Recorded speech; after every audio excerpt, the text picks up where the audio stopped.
Сайн бацгаана туяа байна. Би тань идэж гэнэ үү? Өнөөдөр би оюутлахаа уурхаа дээрээс та бүхэндээ маш их сонирхолтой машин танилцуулах гэж байна. За энэ би одоо гүний уурхаа дээр ирсэн байна. Гүний уурхаа маань газрын гадраас 1300 м-ийн доор байгаа. За энэ гүний уурхаа 4 төрлийн компани 200 гаруй машин энд бол ажиллаж байна. За энэ 200 гаруй машинаас миний сонирхлыг хамгийн гацсан өөрөө удирдлагатай өөрөө хутгах машин. Энийг бол бүх удирдлагын газрын гадруугаас 1300 м цаанаас хийдэг маш сонирхолтой машин байгаа.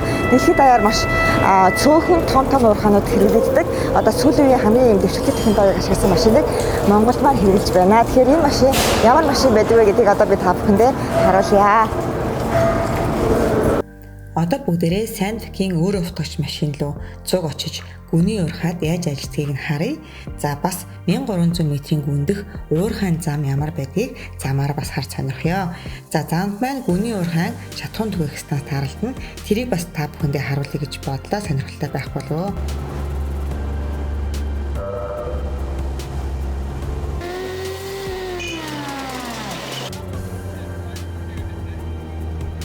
За бидний явж байгаа энэ хонгол бол ойролцоогоор 100 км урт үргэлжлэх юм хонгол.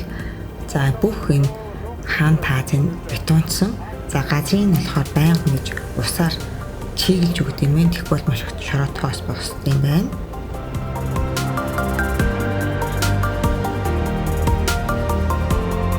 За би одоо гүний уурхаан шатхуун түгээх станц дээр байна.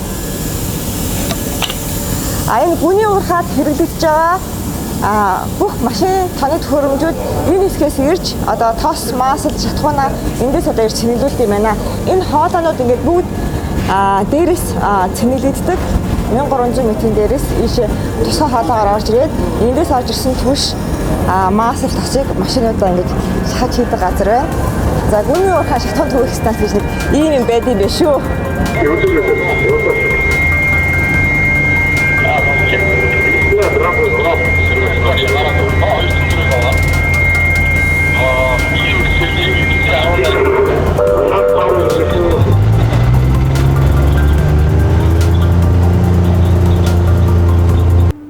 За гүний уурхаад автоматар ажилладаг өөрөө хутгагч машин маань яг энд ингээд ажлын байран дээр байж байна.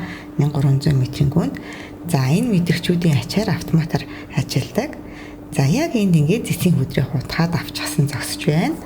За энэ зэсийн хөдрийг олборлохдоо хөдрийн биетийн доогуур тесрэх материал ашиглаж тесэлсний дараа хөдрийн биет маань өөрийн жингэрээ доошо бутраад буугаад ирдэг. За энэ бутарч бууж ирсэн хөдрийг энэ машин маань хутгаж авч дараагийн дамжлага руу шилжүүлдэг үүрэгтэй. Хөдрийн агуулмжийн хувьд ямар байдг вэ гэхээр 1 тонн хөдөрт ойролцоогоор 1 грамаар 25 грамм зис агуулгадж байд юм байна.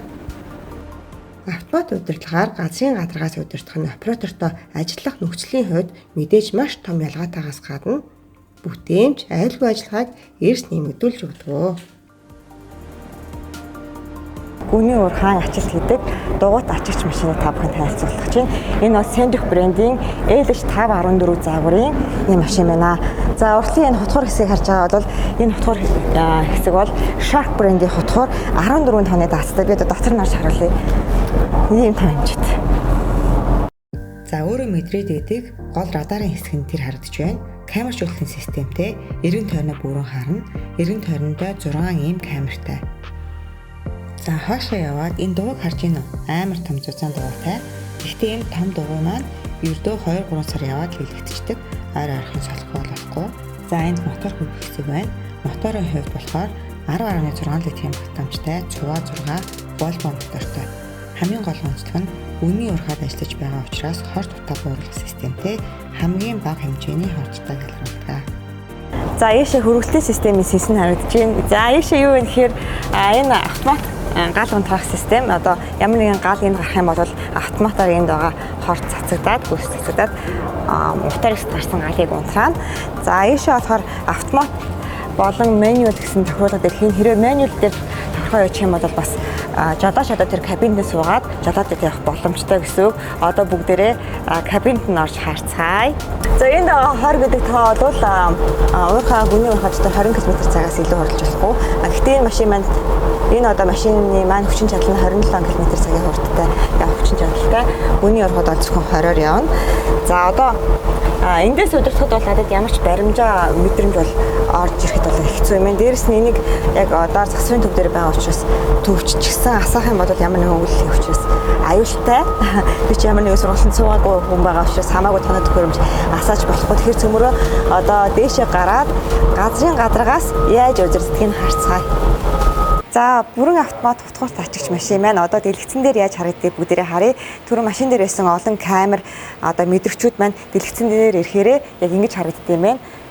За одоо нөгөө хажуудлын камер ингэж харагдуулж байна. Мэдрэгчүүд нь болохоор энэ замаа ингэж мэдэрч яваад харагдуулж байна л да. За түрүүний нөгөө одоо хутгуурын жин хамгийн сүүлийн удаа хэдийн тооныг атсан бэ гэдг нь харагдаж байна. Одоо хурд нь харагдаж байна. Бүх мэдээлэл нь дэлгэцэн дээр харагдаа явчихж байна. За энэ замын гадруу шууд ингээд хэдэн градустай градусууд нь харагдаа явчихдаг юм байна. За одоо эндээс хутглаа. За хутгах процессыг бол эндээс оператор яг ингээд гараараа удирдна. За. Ер нь бол зөвхөн хутгах процесс дээр ингэж удирдлах хэрэгтэй. Бусад үйлдэлүүд нь бол автоматар.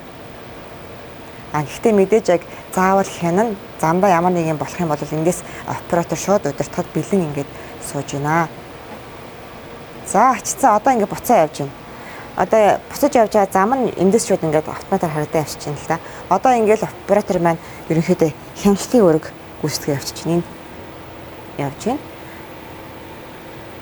Одоо хаана явж асах вүлээ? Энд. Одоо энэ цэг дээр явж асах нь.